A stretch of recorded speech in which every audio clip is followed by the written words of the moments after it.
तो अपर्णा यादव के बीजेपी में शामिल होने के बाद समाजवादी पार्टी की क्या प्रतिक्रिया रहती है वो भी आपको बताएंगे। लेकिन देखिए, काशी तो बस झांकी है, प्रचार की पिक्चर अभी बाकी है। जी हाँ, यहाँ मथुरा की बात नहीं हो रही है, बात हो रही है बीजेपी की चुनावी रणनीति की। कल पीएम मोदी ने काशी से प्रचार का प्रहार किया, तो वहीं अमित शाह पूरे यूपी में निकलने वाले हैं। मोदी शाह की जोड़ी की रणनीति क्या रहने वाली है, आपको दिखाते हैं इस रिपोर्ट में। चुनाव तारीखों के ऐलान के बाद पीएम मोदी पहली बार यूपी में प्रचार के रण में उतरे और काशी के कार्यकर्ताओं को जीत का मंत्र दिया। लेकिन ये तो बस झांकी है, पिक्चर तो अभी बाकी है।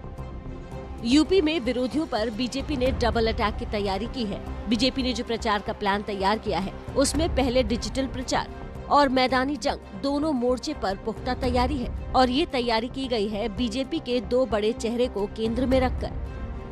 एक तरफ है नरेंद्र मोदी, देश के प्रधानमंत्री और बीजेपी के सबसे बड़े नेता और स्टार प्रचारक। दूसरी तरफ है अमित शाह, देश के गृह मंत्री और बीजेपी के चाणक्य।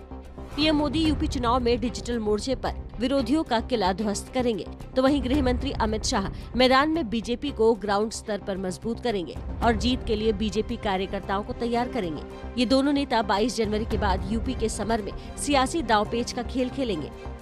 पीएम मोदी के वर्चुअल चुनाव प्रचार के ब्लूप्रिंट की बात करें तो इसके मुताबिक पीएम हर दूसरे दिन यूपी की जनता से जुड़ेंगे और वो सरकार की योजनाओं के लाभार्थियों से बात करेंगे। इसके लिए बीजेपी ने 403 एलईडी वैन तैयार किए हैं। यूपी की हर विधानसभा में एक एलईडी वैन रहेगी। इसके अलावा पूरे यूपी में पार्टी ने 27,700 शक्ति केंद्र बनाए हैं। इन सभी शक्ति केंद्रों पर एक एलईडी टीवी लगाया जाएगा, जहां लोग कोरोना प्रोटोकॉल का पालन करते हुए पीएम की रैली से जुड़ेंगे। अब तक के प्लान के मुताबिक हर विधानसभा सीट पर 27 वर्चुअल रैलियां होंगी और हर रैली में अलग अलग वर्ग को टारगेट किया जाएगा। इसके अलावा जिले में बैठक करने वाले बड़े नेताओं की भी वर्चुअल रैली होगी। दूसरी तरफ 23 जनवरी से गृह मंत्री अमित शाह यूपी के मैदान में अपना दम दिखाएंगे। यूपी के सभी 75 जिलों का दौरा करेंगे। दौरे के बीच चुनावी रैली और जनसभा भी करेंगे। जमीनी स्तर पर बीजेपी के कैडरों को जीत के लिए तैयार करेंगे। आपको बता दें कि मोदी शाह की इस जुगलबंदी से बीजेपी को बहुत उम्मीदें हैं, क्योंकि यूपी में 2017 की बम्पर जीत मोदी शाह के कंधों से ही मिली थी। प्रचार में पीएम मोदी के अंदाज का कोई सानी नहीं है, तो कूटनीति में बीजेपी के चाणक्य माने जाने वाले अमित शाह के चालों का किसी के पास कोई काट नहीं है।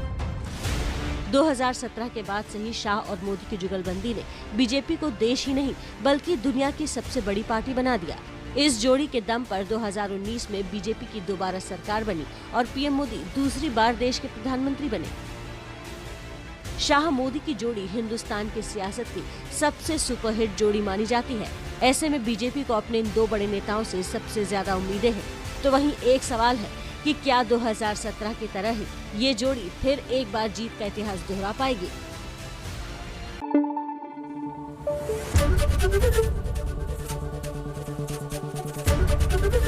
एबीपी न्यूज आपको रखे आगे।